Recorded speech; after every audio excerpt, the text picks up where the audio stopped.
Hello, I'm Tracy Grimshaw. Welcome to A Current Affair.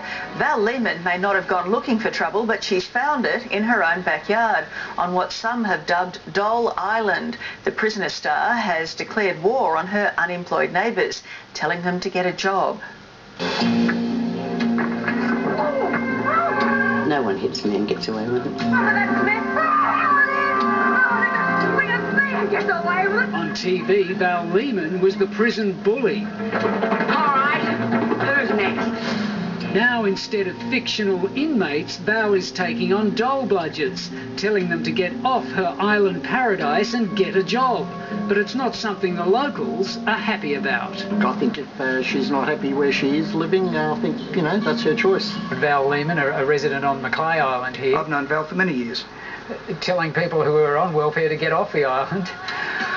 Well, that's a little difficult, isn't it? I mean, there are people on welfare right around the country. I think everybody has a right to choose where they live. Val lives on one of the islands in Brisbane's Moreton Bay, where unemployment is 3 times the national average, leading to some in the media calling it Dole Island. My island, it's just not true. There's a lot of business people over here.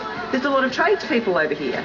Not everybody's sitting around on the dole doing nothing. I've gone to work every day at 20 past 4 in the morning and getting home at 4 in the afternoon. They call us dole lads. I'm 68-year-old. Disgusted, absolutely disgusted. There are more decent people living on these islands than anywhere else. With 17% unemployment, there's no doubt Russell Island has a higher percentage of people on the dole than almost anywhere else in the nation. But don't call it Dole Island. If you do, the locals are not only offended, they get downright angry. My property prices have dropped, and they're going to keep dropping if they keep running articles like this. So you think this kind of publicity is having a negative effect? Absolutely. Well, what would you think if somebody said that about the area that you live in? I think it's completely unjustified. I myself am an engineer. I work in town, I earn a good salary, but I choose to live here because it's a beautiful place. When reports suggesting it was a Dole bludger's paradise first appeared a month ago, local newspaper editor Tim Barker said there was an immediate impact. I had people report to me that one house contract fell over and another was backed out of just because of that one article. It's paradise. You can see it's paradise, and people will not come here because of the stigma of being Dole Island. Obviously there's a fairly high level of unemployment here. Yes, there is, but to call it a Dole Island, put everyone under the same blanket, I mean, there's 70% unemployment, but what about the 83% of the people that are employed? It's the sort of people that verbally abuse and attack are cowards. Never one to back down in a fight, Val Lehman clearly believes many of those who don't have a job aren't trying hard enough to get one.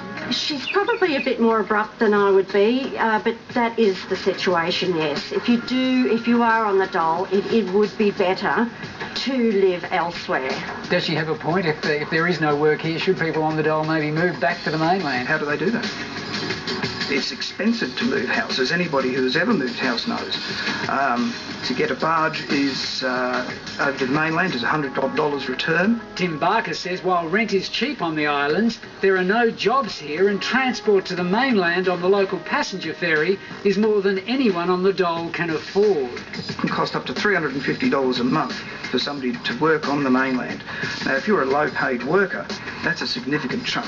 They don't understand the fact that when they move over here, they'll actually get stuck if they're on the dole, because there's no work here and they can't afford to go to the mainland to get it. So that's what happens. We're not dole bludgers here, thank you.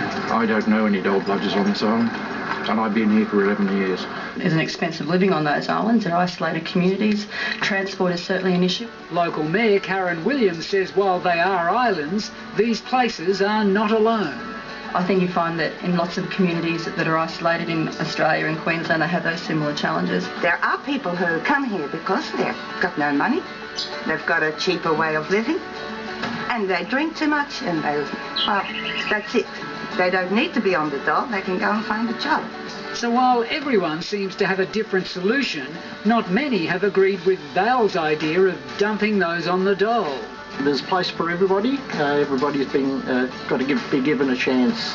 Very easy, isn't it? It's a very easy solution. Just go back to the mainland. Well, I think there's a lot of people who have moved to a place where they want to live and they wouldn't like being told that sort of thing.